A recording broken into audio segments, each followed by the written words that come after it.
Yan. Matapos ang ating naging isang maikling balik-aral, ay magkakaroon naman tayo ng isa pang maikling aktibidad na siyang magiging motibasyon o paggainyak sa ating susunod na paksa. At ang aktibidad na ito ay tatawagin nating word cloud. Babasahin ni Mama Panuto.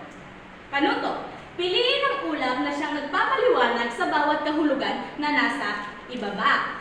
Tatawag si Ma'am ng isang estudyante na sasagot sa bawat katanungan na nandito sa ibaba. Maliwanag ba? Opo, ma'am. May katanungan ba kayo sa Panuto? Wala na po. Ayan. So, magsimula na tayo. Unang tanong, pangkalahatang kalagayan ng panahon sa isang lugar sa loob ng mahabang panahon. Yes, Danica? Klima. Yan, mahusay, klima. Ikalawang katanungan, gas na nakakapagpainit sa daigdig tulad ng carbon dioxide, methane, at nitrous oxide. Yes, Gine? Greenhouse gases. Ayan, mahusay. Greenhouse gases. Tama ang iyong kasagutan. Ngayon, dito naman tayo sa ikatlong katanungan.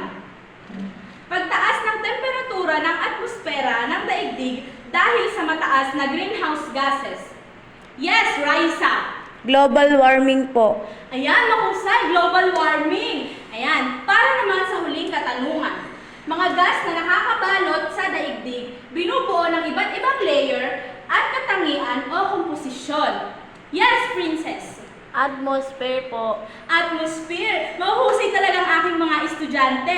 Mukhang ready na nga kayo para sa ating bagong paksang aralin ngayong araw. At ang ating bagong paksang aralin ay climate change. Handa na ba kayong matuto? Opo. Mukhang mahina, isa pa nga. Handa na ba kayong matuto? Opo. Ayan, tayo magsisimula na sa ating formal na discussion.